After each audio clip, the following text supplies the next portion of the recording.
Imagine building a device so essential that presidents could not start their morning without that tiny red light silently demanding their attention. Executives across the world began their day only after it blinked, signaling what mattered next. Even global power brokers followed its pulse before stepping to the podium. And then, at the height of it all, the architect walked away to rebuild influence from the ground up. That is the arc of Jim Balsillie. Born in Seaforth, Ontario, on February 3, 1961, he began far from the global stages he would later shape. Raised in Peterborough, he learned the rhythm of steady work and quiet ambition. The teenager hustling paper routes turned into an adult stacking skills, knowing endurance compounds into opportunity. A BCom from the University of Toronto's Trinity College in 1984 set the foundation for disciplined decision-making. He sharpened strategic instincts with a Harvard MBA in 1989, adding global perspective to grounded grit. By 1992, a PhD from Wilfrid Laurier signaled a belief that knowing the game deeply is how you ultimately change it. Early roles in accounting and finance honed his operational rigor and appetite for well-timed risk. Then comes 1992, the moment when preparation meets conviction. Jim invests his own capital into a small wireless data engineering outfit called Research in Motion. He steps in as co-CEO alongside founder Mike Lazaridis, dividing strengths with absolute clarity.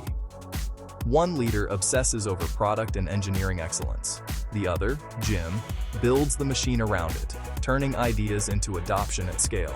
He forges partnerships that unlock distribution and credibility. He secures financing that fuels momentum without losing the mission. Global expansion follows, turning a Canadian upstart into a multinational with reach and resilience. Then comes the IP playbook, commercializing tens of thousands of patents to anchor a durable edge. The rise is meteoric as secure mobile work becomes a non-negotiable advantage.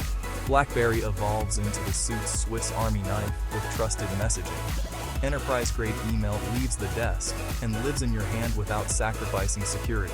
It becomes less a gadget and more an essential workflow you rely on every hour. Under Jim's leadership, the company does far more than ship devices. It turns wireless data and IP into a moat competitors struggle to cross.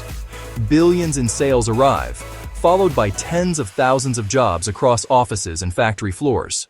Then the fall begins as the market rewrites the rules in real time.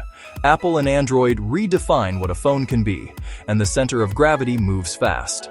In 2012, Jim exits his roles at BlackBerry, closing one chapter with the discipline that built it.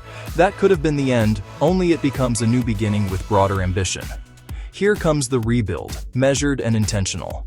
Jim pivots from making devices to shaping the policies that govern them. The focus shifts from a single product to the ecosystem that enables national advantage. He establishes the Center for International Governance Innovation to elevate technology policy and collaboration.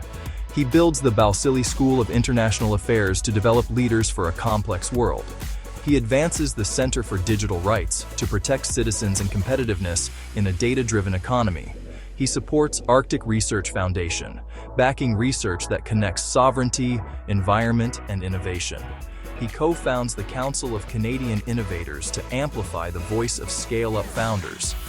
He helps create the Institute for New Economic Thinking in New York, exploring systems that drive shared prosperity. He co-founds the CIO Strategy Council, aligning standards that make digital trust practical. As an investor and advisor, he backs cybersecurity where resilience meets responsibility.